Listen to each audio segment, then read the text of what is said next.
O assunto agora é leite. Vou conversar ao vivo com Glauco Carvalho. Ele é pesquisador da Embrapa Gado de Leite, está aqui no telão. Bom dia, Glauco. Obrigada pela participação.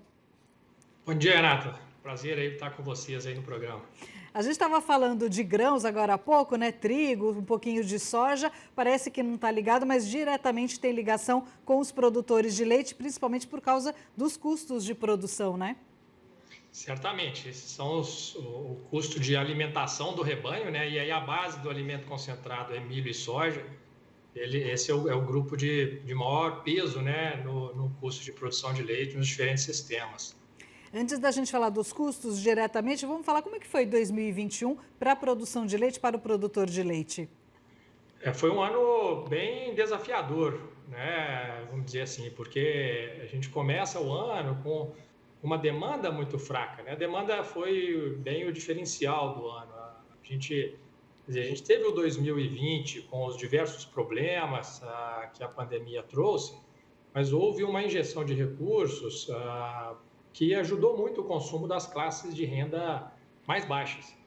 Isso não aconteceu, né? Isso não se repetiu na mesma magnitude em 2021. Então, acabou que isso prejudicou o consumo, de fato, as vendas vieram bem travadas, e aí o resultado foi que acabou espremendo, né, os preços e as margens ao longo da cadeia produtiva e, consequentemente, a produção, que já desacelerou, aí, principalmente no segundo semestre de 2021.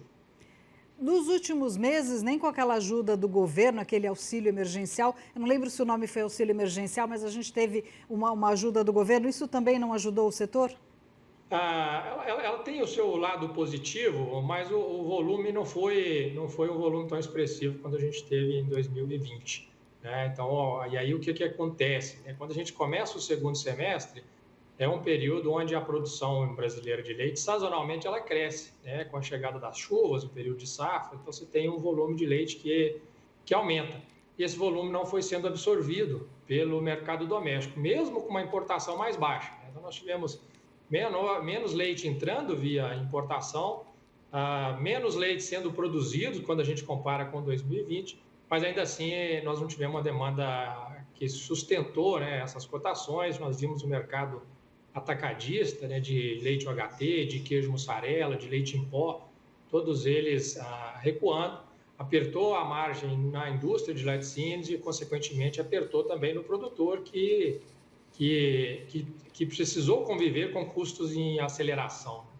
Glauco, eu vejo as pessoas, né, dona de casa, reclamando muito, as pessoas indo no mercado e reclamando dos preços dos lácteos, né? Mas para o produtor, na verdade, houve uma queda no preço pago, no valor pago, é isso? Houve sim. Na verdade, às vezes a gente vai no supermercado, né, mas tem produtos premium, tem produtos mais padrão, né? Então ali dá para a dona de casa escolher, né, um pouco o que cabe no bolso. Mas de fato, e aí assim, inclusive o leite, se a gente comparar com a inflação em geral, em 2021, ele até contribuiu, ele subiu menos do que o IPCA, né? E para o produtor, ele viu a margem sendo exprimida, e principalmente na segunda parte do ano. Na média, né, a gente pega o 2021 e compara com 2020, preço deflacionado pelo custo, que dá uma ideia de margem, essa margem do produtor ela encolheu 5%. Quando a gente pega o último trimestre do ano e compara com o último trimestre de 2020, essa queda foi de 20%. Então, assim, a dimensão de recuo na margem do produtor no segundo semestre, especialmente no último trimestre, foi muito forte. E a consequência foi queda na produção. O IBGE não divulgou o dado fechado do ano, mas quando a gente olha o terceiro TRI do ano passado contra o mesmo período de 2020, a queda foi de quase 5%. Historicamente, foi uma queda muito, muito alta para um trimestre. Uma pena isso. Com relação aos custos de produção, né, o produtor, eu visitei algumas propriedades, principalmente na Paraíba, de produtores de leite. Era leite de cabra, mas era produtor de leite de qualquer forma. E eles falavam da questão dos custos de produção e algumas alternativas que os técnicos acabavam orientando o produtor. São alternativas boas, no caso do Nordeste, a palma, né, para colocar na alimentação, e que também fazia o animal ter produção de leite. Como é que o produtor tem se virado? Como é que a Embrapa tem visto isso na questão da alimentação? Os custos de produção subiram, como é que o produtor tem feito alternativas nessa questão da alimentação? Você tem alguma informação sobre isso? Na verdade, o que a gente viu, né? Se a gente olha ao longo do ano, os custos de produção subiu cerca de 30%. Então, é uma alta expressiva. A gente começou com a elevação dos concentrados, à base de milho e soja. Depois, isso foi para os fertilizantes. Nós tivemos altas importantes no mercado internacional. A gente importa muito fertilizante. Com a alta internacional, alta do frete, desvalorização cambial, isso acabou afetando o custo com produção de volumoso, silagem e tal. E aí depois a parte de sal mineral, né? Então esse também subiu. O produtor ele tem buscado formas de conviver e de amenizar, né, esse aumento. Uma delas é olhar mesmo para dentro da propriedade e trabalhar muita eficiência, né? Observar os animais que estão dando mais retorno, animais que estão dando menos retorno.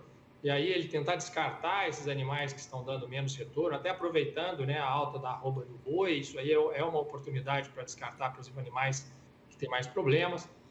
Existe buscando alternativas de dieta, né, vai atrás do técnico. A gente tem alternativas, né, como a parte de polpa cítrica, tem a parte de DDG, que é resíduo de destilaria de milho.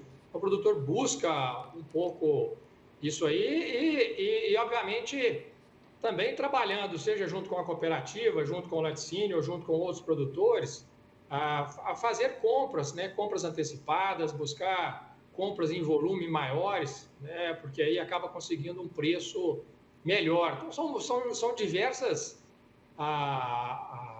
estratégias que foram sendo adotadas ao longo de 2021 para amenizar esse impacto. Obviamente que alguns produtores conseguiram ter um desempenho melhor, outros tiveram mais dificuldade. Então, a gente está vendo um grupo de produtores que cresce, que tem um volume de produção e, por isso, tem um diferencial de preço por volume, e um grupo de produtores que está menos estruturado, que tem mais dificuldade de expandir a produção, que recebe um preço menor pelo leite e esses, né, diversos têm saído da atividade e isso já tem refletido na oferta. Porque foi um pouco o que você falou no início da questão do consumo. É um setor muito sensível às mudanças econômicas, né? Então a população se retrai e deixa de consumir. Então o produtor que tem que acabar trabalhando essa questão de mercado, né? De conseguir ganhar, diminuir o custo de produção para ter um pouco de lucro, né? Exatamente. A gente, como o setor ele é muito voltado para o mercado interno, né? Quer dizer, a gente tem uma exportação muito pequena ainda. E aí isso acaba dificultando a conviver com excedentes de oferta. Sempre que a gente tem algum excedente de oferta, os preços caem, e aí as margens elas vão apertando na cadeia produtiva como um todo, e aí reflete lá no bolso do produtor. Então, é de fato um setor muito sensível, a gente tem uma dependência muito grande do crescimento econômico. Quando a economia vai bem, a renda melhora, o setor cresce. Quando a economia desacelera, fica mais estagnado, o setor sofre esse impacto. Glauco, vamos falar de futuro, com as perspectivas para 2022, para esse ano, né? A gente tem aí uma estimativa boa de safra, de soja, de milho, apesar da estiagem lá no Rio Grande do Sul com algumas perdas, mas qual que é a perspectiva? Você acha que com mais produção o preço pode cair? O que você espera para o setor em 2022, o setor de leite? Acho que tem alguns pontos positivos, outros mais negativos. Acho que olhando do ponto de vista internacional, as informações são muito boas. A gente vê, apesar das incertezas de ondas de Covid, da Ômicron, das questões do mercado imobiliário chinês, enfim, tem uma série de incertezas no radar, mas os preços internacionais dos produtos lácteos estão num patamar historicamente alto. Então, a gente vê uma demanda crescendo bem e a gente vê uma oferta que ela não cresce tão rápido. Então, a gente está vendo uma desaceleração na oferta americana, no Brasil a gente já falou, na própria União Europeia, Nova Zelândia. Então, grandes produtores e exportadores estão tendo crescimento mais modesto e está segurando um pouco o preço internacional. Ao segurar o preço internacional, isso ajuda, né, no mercado brasileiro, porque diminui a competitividade da importação e acaba colocando um piso para o produtor. Acho que do ponto de vista internacional as notícias são boas. Olhando um pouco aqui dentro, a gente tem um cenário mais diverso. Acho que tem fatores positivos. A gente viu que a oferta ela vem crescendo de uma forma mais lenta, então a gente não vê o mercado sendo inundado de leite.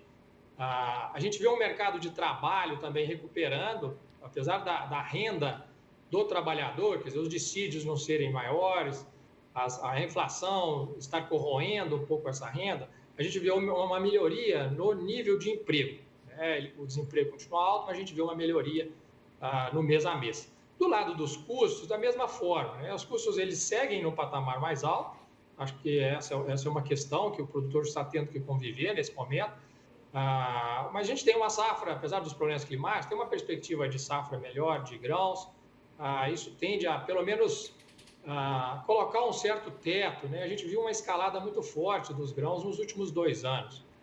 Isso não deve acontecer em 2022. Acho que isso acaba ajudando um pouco o setor. E existe uma perspectiva de alguma recuperação do consumo também, né? À medida que as previsões de inflação são um pouco menores, o emprego melhora, você tem o Auxílio Brasil sendo implementado, essas coisas se juntam e ajudam. E como o mercado internacional está bom, existe uma perspectiva de melhorar a exportação também. Então, tem uma oportunidade de exportar mais leite em 2022, aproveitando o preço internacional e o cenário de taxa de câmbio. Então, tem fatores positivos, fatores mais negativos, mas a gente vê que o ano de 2022 ele deve ser melhor do que 2021. E esse começo também deve ser bom. Janeiro, nessa linha que você falou da questão do aumento da renda, a gente teve o 13º em dezembro. É claro que as pessoas têm muitas contas para pagar agora em janeiro, mas a gente tem o 13º, tem as pessoas que conseguiram aqueles empregos temporários em dezembro, algumas continuam empregadas. Você acha que janeiro, então, deve ser um ano positivo nessa linha de aumento de renda, seguindo essa linha de aumento de renda? Acredito que sim. A gente já viu, geralmente, nesse período do ano, os preços no mercado atacadista eles vão desacelerando. E agora, ao longo de dezembro, a gente já viu um certo piso nessas cotações. Então, as cotações se firmaram um pouco mais. A perspectiva é que a gente tenha um início de entre-safra com menos leite. Isso aí acaba dando um reflexo mais altista nas cotações. É claro que as altas não serão muito acentuadas, até pelo cenário de consumo, né? Mas certamente vai ser mais positivo, até porque a gente começa, né, a economia a andar de uma forma mais rápida, as escolas funcionando já, vamos dizer, full time, a parte do food services, mercado de restaurantes, hotéis, enfim, tudo voltando, né, um pouco mais dentro da normalidade. Isso certamente vai ajudar o setor. Principalmente, você citou as escolas, com a merenda, né? Tem muitos produtores que fornecem diretamente para as escolas, naqueles programas governamentais de fornecer leite para as escolas para serem servidos, né? Para o leite ser servido na merenda escolar, né? O pequeno produtor, principalmente. Exatamente. Aí você tem produtores aí dentro da agricultura familiar, vinculados a cooperativas, tem programas que ajudam nesse consumo. Então, é mais uma fonte, né, de consumo de produtos lácteos que a gente acabou perdendo, né, em boa parte de 2022 e 2021. Então, vejo que essas pequenas somas, né, de informações traz um cenário um pouco mais positivo para o produtor em 2022. Mas, obviamente, que o setor de leite ele tem mudado muito, né? No passado, ele foi um setor que absorvia produtores de outras atividades. E o que está acontecendo agora é que ele exige, né, um nível de investimento maior, ele exige um profissionalismo muito grande do produtor, e é claro que isso acaba fazendo, né, colocando uma certa peneira no setor. Então, a gente está vendo um setor que convive com produtores crescendo, investindo e expandindo a atividade, e um outro grupo de produtores saindo da atividade, pisando no freio, diminuindo um pouco a perspectiva de expansão, né? Então, a gente vai ter esse processo ainda acontecendo ao longo dos próximos anos, mas é um processo mais difícil de ser revertido. Isso aconteceu nas outras cadeias do agronegócio e também vem acontecendo no leite, levando a ganhos de produtividade, ganhos de eficiência, melhorias de qualidade, e no final o consumidor vai sair beneficiado nesse processo. Vamos torcer. Glauco, muitíssimo obrigada. Vamos torcer para que 2022 seja bom para todos, né? Que a economia se reaqueça, a gente consiga ter mais produção e renda também para o produtor. Obrigada pela entrevista, foi ótimo e feliz ano novo para você e para a sua família. Obrigado para vocês também, para os familiares, para todos aí que estão nos assistindo. Que 2022 traga muitas energias positivas para nós. Obrigada, até a próxima.